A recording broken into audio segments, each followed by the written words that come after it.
everyone. Today we're going to be going over the baseline center method. Now once we've established our walls or our barrier, we can go ahead and plot our pieces of evidence in the room. We also want to look at where is that center of in between all of these pieces of evidence, which we want to measure off of. So here, our center would be right around, I would say, probably here. So we'll go to this line here, and we'll draw our dotted line.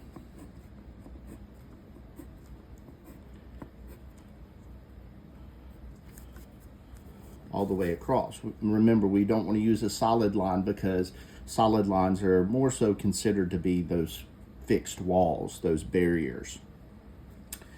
Now, the next thing we want to do is measure this line.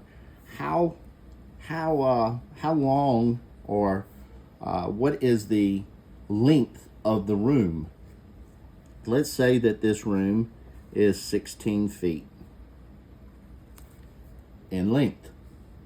Now here, when you're doing your measurements, of course, you want to decide whether you're using feet and inches or the metric system. Today we're going to be utilizing just feet and inches.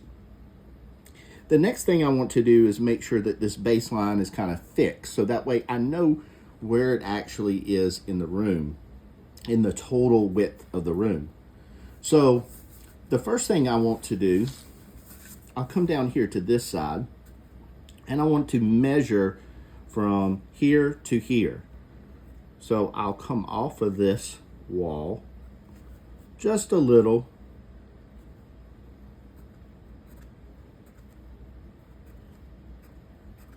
establish my dotted line,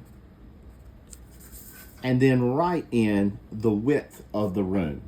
So here we'll say that the width of the room is 15 feet. Next, I want to establish where this line actually is.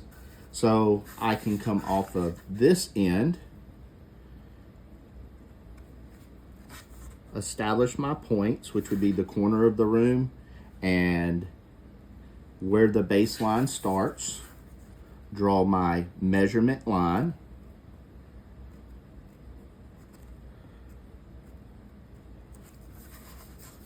and then measure from my baseline to the corner of the room.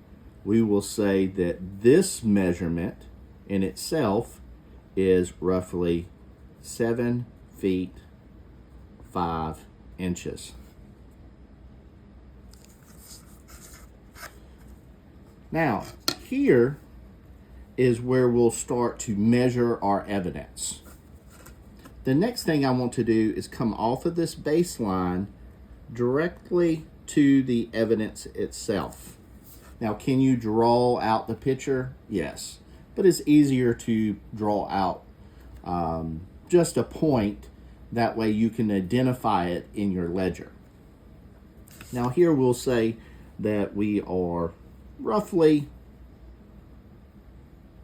2 feet off of the baseline. Oh, I said 2 inches, excuse me. 2 feet off of the baseline. We'll then measure our B evidence. This is A, this is B, and this will be C. And we'll say that B evidence is 4 feet. Doing the same thing, we'll come down to C, measure off that line, and then mark this piece of evidence also. So we'll say that this piece of evidence is 7 feet from the wall.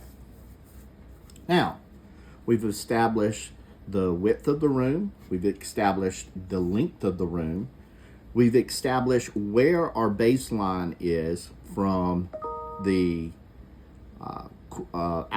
exterior outside wall, and where we will start within this 15 foot coming off of the top of the wall.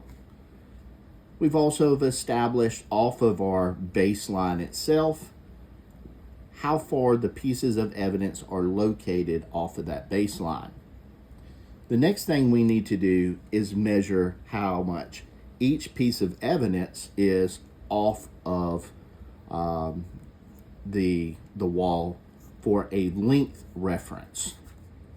So for this one, we'll come off of the bottom wall here and establish that that piece of evidence is here.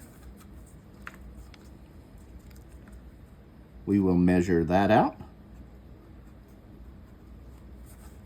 and we will say that that is roughly 5 feet off of the wall. The next thing we'll do is we'll go to B and establish where B is located. So here, we may want to make our line a little bit longer. And then we can come down here, line everything up. And we can say that this is, let's see, 6 feet by 11 inches. And then finally, we can come to the last piece, which is C. We'll come off of the wall.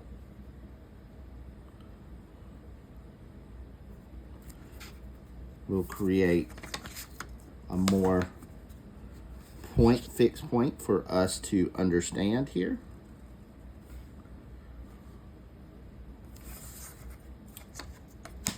We'll do our measure line.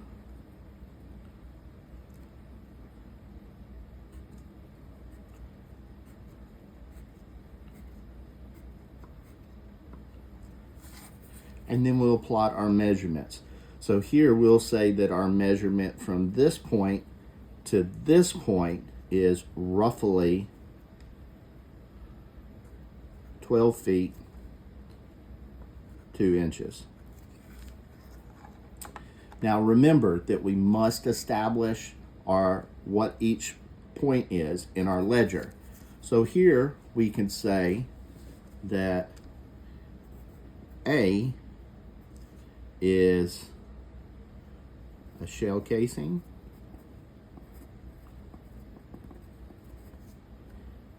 B is blood.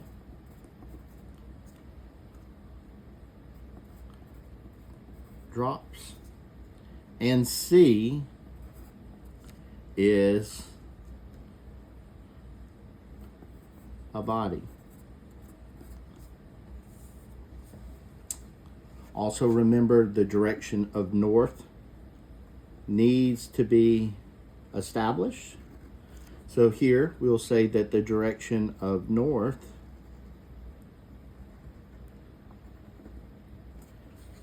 is this way. So now we have completed the baseline center method.